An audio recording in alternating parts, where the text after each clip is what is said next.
Nestled amidst the verdant mountains of Bougainville, the story of the Panguna Gold Mine begins with a serendipitous discovery in the 1960s.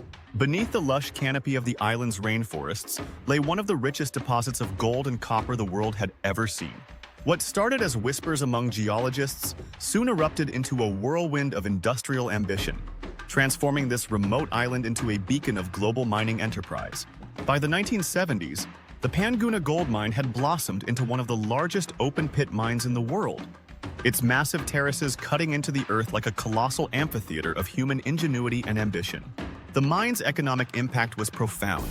It became the lifeblood of Papua New Guinea's fledgling economy, contributing nearly half of the country's export earnings at its peak. For the people of Bougainville, however, this glittering beacon of progress cast a long and oppressive shadow. The environmental degradation was stark. Rivers ran red with tailings, forests wilted under the weight of pollution, and ancestral lands were scarred beyond recognition. Socially, the mine became a lightning rod for tension, as local communities saw little benefit from the wealth extracted from their lands. By the 1980s, these fractures deepened into a chasm. The landowners of Bougainville, particularly the Nasioi people, grew increasingly vocal about their grievances. They demanded fairer compensation, greater autonomy, and environmental reparations. The government's failure to address these issues ignited a spark that would engulf the region in one of the most protracted conflicts in the Pacific, the Bougainville Civil War. This brutal decade-long struggle, fueled by grievances tied to the mine, claimed thousands of lives and displaced countless others. In 1989, amid escalating violence, the Panguna Gold Mine ceased operations. Its closure marked a turning point, a moment of both devastation and possibility.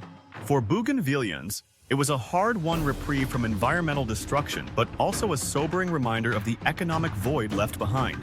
In the years that followed, the island grappled with rebuilding, seeking paths to recovery that aligned with their cultural values and aspirations for self-determination. Today, the legacy of Panguna looms large over Bougainville. We thank the retired Brigadier General Jerry Singorok, who stood against his government to end the Buka conflict. As the region navigates its post-conflict era, the question of reopening the mine resurfaces with renewed intensity. For some, the mine represents an opportunity to reignite economic growth, fund infrastructure, and support Bougainville's journey toward full political autonomy. For others, it is a specter of past exploitation, a cautionary tale of unbridled industrial ambition. Stakeholders from across the spectrum voice their hopes and fears. Local landowners, many of whom still carry the scars of the conflict, demand assurances of fair distribution of wealth and strict environmental safeguards. Activists warn against repeating the mistakes of the past, advocating for sustainable alternatives that honor the island's ecological and cultural heritage. Government officials and business leaders, meanwhile, argue for pragmatic solutions, emphasizing the mine's potential to transform Bougainville's economic landscape. The debates unfold against a backdrop of breathtaking natural beauty. Bougainville's towering mountains, cascading waterfalls, and coral-rich coastlines paint a stark contrast to the harsh realities of mining. This dichotomy of pristine landscapes and industrial scars captures the essence of the challenge facing Bougainville today. Ultimately, the story of the Panguna Gold Mine is one of resilience and aspiration.